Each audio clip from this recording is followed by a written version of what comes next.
এক সদস্যের উপর হামলা হলে পুরো জোটের উপর হামলা হিসেবে গণ্য হবে এমন নীতিতে নতুন প্রতিরক্ষা কাঠামো গড়ে তুলেছে তুরস্ক, সৌদি আরব ও পাকিস্তান। ন্যাটোর সম্মিলিত প্রতিরক্ষা ব্যবস্থার আদলে তৈরি এই মক্কা যৌথ প্রতিরোধ চুক্তি এখন ৩ দেশের গণ্ডি পেরিয়ে আরও বড় হতে যাচ্ছে।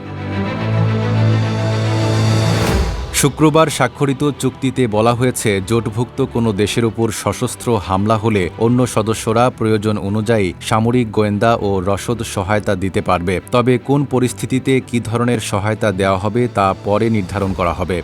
RICL TMX, যুগের পর যুগ স্থাপনা থাকে মজবুত। তুরস্ক জানিয়েছে, চুক্তিটি ইরান বা অন্য কোনো নির্দিষ্ট দেশকে লক্ষ্য করে করা হয়নি, বরং আঞ্চলিক নিরাপত্তা জোরদার করাই এর উদ্দেশ্য।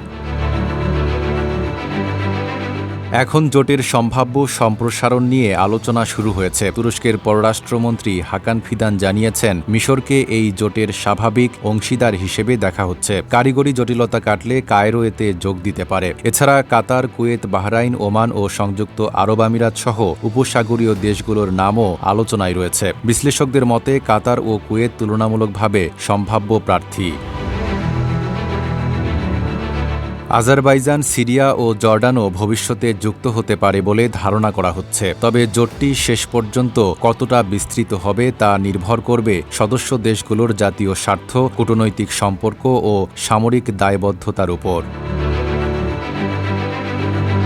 Desk report, Dhaka post.